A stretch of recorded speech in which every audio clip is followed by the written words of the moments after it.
नमस्कार दोस्तों, मैं सिट्टू कुमार। मैं अपने चैनल उड़ान कंपटीशन क्लासेस में आप सभी का स्वागत करता हूं। आज साइंस का क्लास 6 है और ये प्रीवियस ईयर का जितना क्वेश्चन मैं बता रहा हूं सारा ओरिजिनल क्वेश्चन मैं बता रहा हूं। आप जाके भी चेक कर सकते हैं। चलिए अब क्वेश्चन पे आते हैं। चलिए दोस्तों, अब क्वेश्चन है विस्थापन। विस्थापन उसको कहा जाता है जैसे कि धनात्मक विस्थापन जो होता है वो धनात्मक होता है, ऋणात्मक भी हो सकता है, लेकिन शून्य भी हो सकता है। यह तीनों अवस्था में हो सकता है। लेकिन जब दूरी का बात करेंगे, जब दूरी क्या हो जाएगा, यह धनात्मक शून्य हो सकता है, ठीक है। लेकिन ये क्या होता है, यह ऋणात्मक नहीं होता है दूरी, ठीक है। इसका यही एक यह पूछा हुआ क्वेश्चन है। और एक चीज़ जान लेते हैं दोस्तों कि विस्थापन जो होता है ये आपका सदिश राशि है और दूरी जो है आपका अदिश राशि है। चलिए अब नेक्स्ट थोड़ा ध्यान देते हैं। जब एक समान वेग में त्वरण शून्य जाता है, यानी कि एक समान वेग में जा रहा है, यानी कि जब 20 किलोमीटर उसका जो चाल है उसका 20 किलोमीटर प्रति घंटा से चल रहा है, ये मतलब चलिए रहा है, मतलब हम एक्सलेशन नहीं दे रहे हैं, ठीक है। एक्सलेटर जैसे मोटरसाइकिल में एक्सलेटर नहीं दे रहे हैं, जितना हम 20 का स्पीड में चल रहे हैं तो 20 के स्पीड में चल रहा है। तो उसमें क्या हो जाता है, जब वेग समान रहता है तो त्वरण का मान क्या हो जाता है, शून्य हो जाता है। यानी कि मतलब जो एक्सलेशन का जो मान होता है, जिसमें हम लोग तो कुछ कर नहीं रहे हैं, यानी कि जितना का जितना है, यानी कि शून्य का शून्य है। अब चलिए नेक्स्ट। अब शुद्ध पानी का क्वथनांक। शुद्ध पानी का क्वथनांक जो होता है 100 डिग्री सेल्सियस होता है दोस्तों। शुद्ध पानी का क्वथनांक कितना होता है, 100 डिग्री सेल्सियस। अब चलिए मेन टॉपिक पे आते हैं। बहुत ही वीवीआई क्वेश्चन, ये वो एग्जाम में हमेशा पूछता है। सबसे अधिक प्रतिक्रियाशील, ठीक है, प्रतिक्रियाशील ये कौन सा होता है, तो ये कैल्शियम सबसे ज़्यादा होता है, उसके बाद सोडियम होता है, उसके बाद फास्फोरस होता है। ये तीन को आपको ऑप्शन में मिलेगा। ये तीनों ही मतलब एग्जाम में पूछता है। अगर ये तीनों में से अगर एक भी अगर ऑप्शन में मिल जा रहा है तो आप उसको मार के निकल जाइए, ठीक है। अब चलिए दोस्तों, और एक चीज़ जान लेते हैं कि जैसे कि और एक चीज़ होता है चूना। जब चूना में अगर हम पानी डालेंगे तो बहुत ही शीघ्र ही प्रतिक्रियाशील हो जाता है, इसलिए चूना को ही बोल सकते हैं सबसे अधिक प्रतिक्रियाशील में। और H2SO4 तो जान ही रहे हैं। चलिए H2SO4 जो रसायनों का मतलब राजा है, इस पर यह बहुत ही, ठीक है, रसायन का राजा इसको बोल सकते हैं। चलिए हम नेक्स्ट। अब सावित्रिक सूचक किसको कहा जाता है, ये अम्लता और क्षारीय को बताता है। मतलब ये कौन सा द्रव अम्ल है, क्षार है, ठीक है, इस चीज़ को बताता है। वो कौन बताता है, तो लिटमस पेपर बताता है।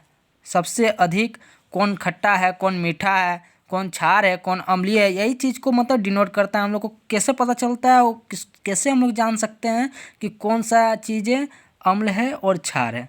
अगर मान लेते हैं कि लिटमस पेपर में जब अम्ल को, अगर नीला लिटमस पेपर रहता है, अगर अम्ल की मात्रा उसमें डाल देते हैं, अगर वह लाल में चेंज हो जा रहा है तो वह इसका सूचक हो जाता है, वह अम्ल है। इसका एक शॉर्ट फॉर्म है ABR, ठीक है। यानी कि एसिड को हम लोग ब्लू से किस में चेंज हो जाता है, रेड में चेंज हो जाता है। उसी प्रकार क्षार जो होता है लाल लिटमस पेपर को नीला कर देता है, यानी कि BRB, जिसको अम्ल जो इसको है ना, अम्ल और नीला लाल, इसको आप अनिल भी बोल सकते हैं, अनिल, ठीक है। अनिल शॉर्ट फॉर्म याद करने का ट्रिक है। अब नेक्स्ट।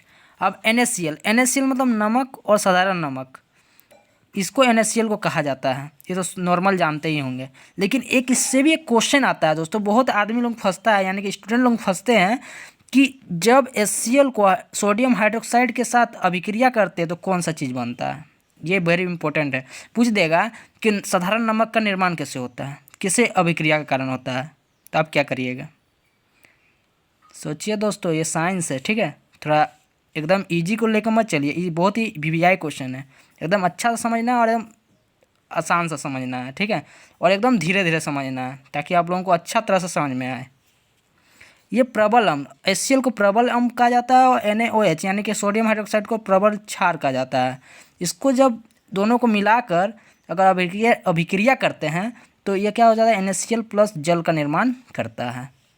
अब नमक जो बनता है इसी को उदासीनीकरण अभिक्रिया कहते हैं, वो न्यूट्रलाइजेशन रिएक्शन इसको इंग्लिश में कहते हैं। और एक चीज़, साधारण नमक का विलयन का निर्माण करने के लिए सोडियम हाइड्रोक्साइड और H2O यानी कि HCl के साथ अभिक्रिया करता है। ये बहुत ही एग्जाम में पूछा है कि NaCl का निर्माण कैसे होता है। तो मैंने बताया कि प्रबल अम्ल जो HCl है और NaOH यानी कि सोडियम हाइड्रोक्साइड को जब साथ में अभिक्रिया करते हैं तो क्या बनता है, लवण और जल बनता है, यानी कि NaCl का निर्माण हो जाता है। अब नेक्स्ट दोस्तों, अब एक लिटमस पेपर। लिटमस पत्र अपना रंग तब बदलता है जब उस पर द्रव डाला जाता है। जाहिर सी बात है, अगर पेन है, ये पेन है ना, ये पेन को अगर लिटमस पेपर पे हम रख देंगे तो क्या कुछ बताएगा? नहीं बताएगा। तो वही चीज़ है कि जब भी हम लोग द्रव चीज़ डालेंगे यानी कि लिक्विड फॉर्म वाला चीज़ डालेंगे लिटमस पेपर पे, तभी वो मतलब अपना कार्य करेगा, वो दिखाएगा। और ये ठोस में नहीं बदलता है ये चीज़, जैसे हम पेन का उदाहरण दिए उस तरह ये ठोस में कभी नहीं बदलता है। अब नेक्स्ट दोस्तों, उभयधर्मी अम्ल और क्षार दोनों का गुण। उभयधर्मी उसको कहा जाता है जो दोनों का गुण हो, यानी कि अम्ल और क्षार दोनों का गुण हो, उसी को उभयधर्मी कहते हैं। बहुत VVI क्वेश्चन, ये हर एग्जाम में पूछता है कि उभयधर्मी का एग्जाम्पल बताइए। एग्जाम्पल दे देता है, उसमें से छांटना होता है कि उभयधर्मी कौन सा है, मतलब उभयधर्मी ऑक्साइड कौन कौन सा है। तो वही चीज़ को एकदम दिमाग में बैठा लीजिए, ये तीनों को ही होता है दोस्तों। ये अपवाद में है, जो ये धातु होता है लेकिन ये अपवाद में रखा गया है, लेकिन ये उभयधर्मी ये तीनों आता है। Al2O3 और PbO2 और ZnO ये उभयधर्मी ऑक्साइड बनाता है। ये मतलब इसमें अम्ल और क्षार दोनों का गुण रहता है। अब नेक्स्ट दोस्तों, अब धातु का ऑक्साइड हमेशा क्षारीय देता है और अधातु का ऑक्साइड अम्लीय देता है। इसको कैसे याद कीजिएगा, देखिए अधातु और अम्लीय, यानी कि इसका भी शुरू में है और अम्लीय में भी से स्टार्ट होता है।